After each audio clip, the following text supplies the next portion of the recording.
Have you ever wondered what makes a great logo?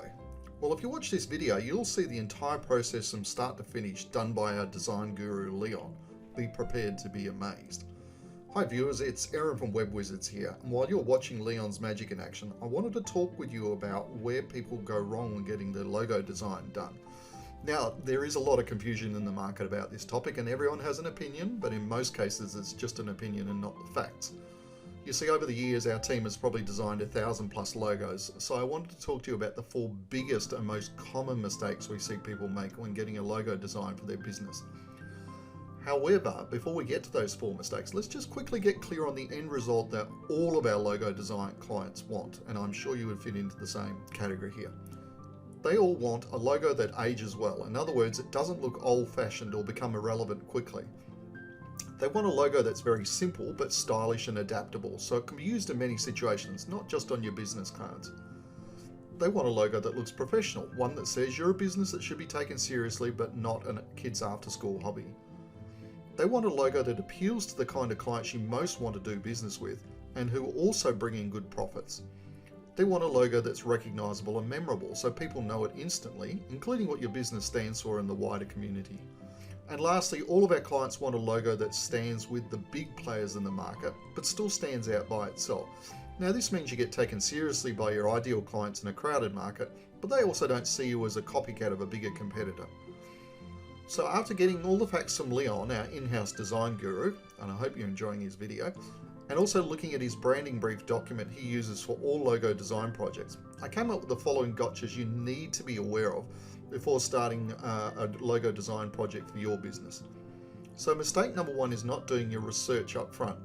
And by research, I'm referring to items like doing a competitor analysis, as well as identifying and getting very clear on your target market.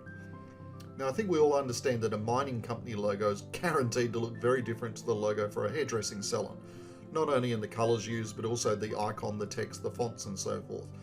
So it's vital that you and your designer have all the research and know all the facts up front before any design work is started. Otherwise, you're going to end up with a logo that looks out of place for your business, your company culture or character, and doesn't relate to or connect with your target audience.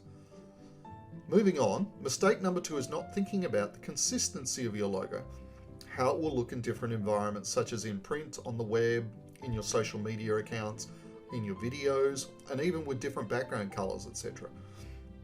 I guarantee that if you've never worked with a great logo designer before, you've probably never even thought about these factors, but trust me when I tell you that they can make or break your design project. Now, to give you one simple example, you might not actually know that there are 2 different types of images, a vector and a raster. That's R-A-S-T-E-R. Now, you can Google it if you're not familiar with those terms. But if you get your logo designed in the wrong type, you're in for a world of pain when you try to adapt it for different mediums. So for example, a logo design for your website with the wrong image type will look terrible, all blurry and fuzzy when it's printed on a business card. Make the wrong choice here and you'll eventually end up having to get a professional designer to redesign your logo in the future anyway, so that's a big waste of time and money, as you can imagine. Now, mistake number 3 is going cheap. Now, yeah, I get it, we all want to save some money wherever possible, and when it comes to logo design, it's really easy to do that by just buying a logo from the wrong person or place. However, if it's too cheap, you'll usually find there's 1 or 2 things that are most commonly happening. Now, the worst of the 2 options is the designer just knocked off or copied someone else's logo. In other words, they stole it, and at some point a lawyer is going to find it and you're in for a world of pain. Now sure, if you like being sued for stealing someone's intellectual property, be my guest, but I suspect you'd prefer to avoid that situation. Oh, by the way, if you buy it and use it, you're legally responsible for it, even if your designer stole it from someone else and you didn't know. The other option is that your designer will buy a logo template from some website that sells hundreds of them, make a few tweaks to it and hand it off to you saying the job's done. Now, this is all well and good, but then the problem you face, even if you do like the design, is that there's likely to be 50 or 100 or 200, even 1,000+ other logos out there, all built the same template as yours, which certainly doesn't make you look unique, and nor does it make you look professional. Now, if your budget's $100, I understand you might have to buy a template, I get that. But if you're serious about getting a great logo, then you'll want to avoid this mistake completely. Now finally, on to mistake number 4, which is designing a logo for your likes and preferences instead of your customers. Now sure, you're the client paying the bill and you have to like the final design, obviously. But if it doesn't appeal to your customers, then you just went through the entire design process to make you feel good instead of focusing on what will help improve your brand recognition and ultimately increase your sales. The truth of the matter is that the real key to success when coming up with your branding and your new logo is the upfront work that needs to be done before your graphic designer hand draws even one single line on a piece of paper or opens their design software on the computer.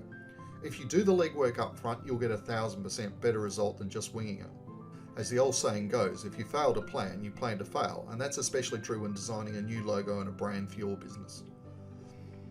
Now, you can do the upfront work that needs doing and design your own logo if you've got the skills, or you can get a branding specialist to do it for you.